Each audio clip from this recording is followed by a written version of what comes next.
মানে না, মানব না বিতর্কিত পাঠ্যপুস্তক।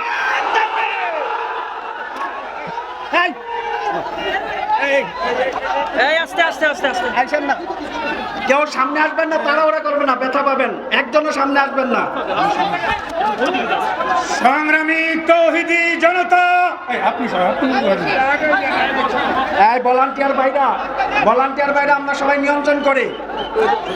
এ পর্যায়ে বক্তব্য রাখবেন হেফাজতে ইসলাম বাংলাদেশের সংগ্রামী যুগ্ম মহাসচিব, এদেশের ইসলামী আন্দোলনের অবিসংবাদিত রাহবার, কারাবন্দী মজলুম জননেতা শাইখুল হাদিস ইবনে শাইখুল হাদিস আল্লামা মামুনুল হক। আল্লামা মামুনুল হক। নারে তাকবীর।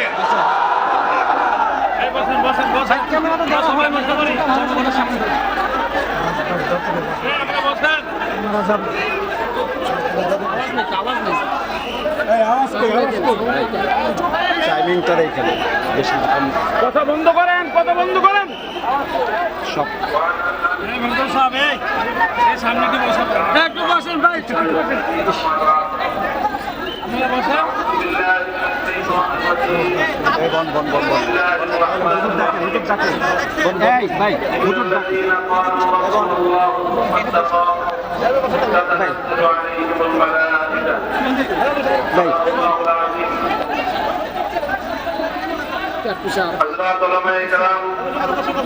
উপস্থিত নারায়ণগঞ্জের বিভিন্ন অঞ্চল থেকে সমবেত প্রাণপ্রিয় সংগঠন শহীদি কাফেলা হেফাজতে ইসলাম বাংলাদেশের সম্মানিত দায়িত্বশীল ও কর্মীবৃন্দ,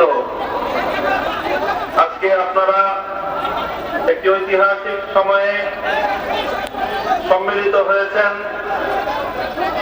আপনাদের এই সম্মেলনকে আমি আপনাদের ভাই মামুনুল হক স্বাগত জানাই এবং আপনাদের ঐতিহাসিক সংগ্রামী ভূমিকার জন্য আপনাদেরকে আমার পক্ষ থেকে সংগ্রামী শুভেচ্ছা এবং অভিনন্দন জ্ঞাপন করি। প্রিয় দিনী ভাইয়েরা, আপনারা বিশেষ করে নারায়ণগঞ্জের সোনারগাঁও, রূপগঞ্জ, বন্দর সংলগ্ন থানা, বিশেষ করে ঢাকা এবং সোনারগাঁয়ের পাশে নারায়ণগঞ্জের পার্শ্ববর্তী মুন্সিগঞ্জের গজালিয়া থানার দিনী ভাইয়েরা, হেফাজতে ইসলামের নেতা কর্মীরা যেমনি ভাবে আপনারা একটি ঐতিহাসিক ভূমিকা পালন করেছেন, সেই ভূমিকার জন্য আমি আপনাদেরকে অভিনন্দন জানাই। সত্যের পক্ষে ভূমিকা রাখতে গিয়ে আপনাদেরকে অনেক জুলুম নির্যাতনের শিকার হতে হয়েছে। অনেক সাধারণ মানুষ, নিরীহ মানুষকে দিনের পর দিন ফেরারি জীবন যাপন করতে হয়েছে।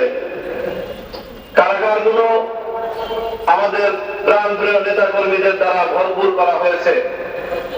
আলহামদুলিল্লাহ, আমাদের ভাইয়েরা সব জুলুম নির্যাতন সহ্য করেছেন, কিন্তু অন্যায় এবং বাতিলের সামনে মাথা নত করেননি।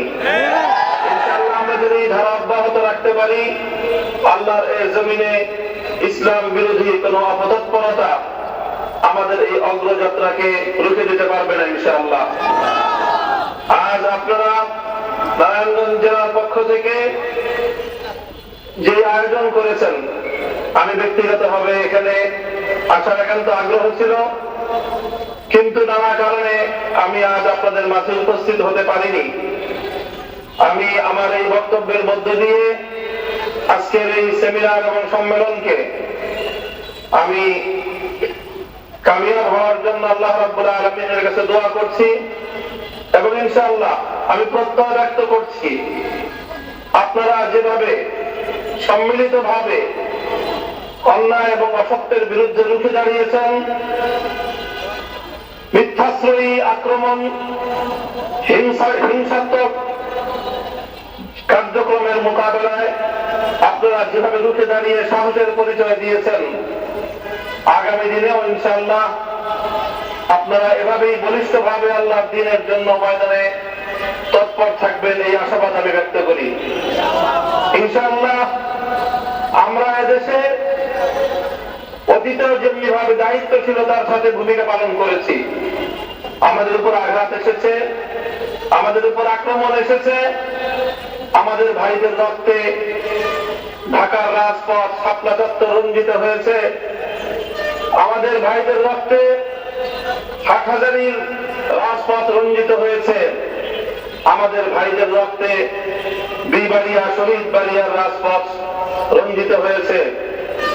আমরা রক্ত দিয়েছি, আমরা জীবন দিয়েছি, কিন্তু আলহামদুলিল্লাহ আমরা কখনো সত্যের পথ থেকে পিছু হটে যাইনি।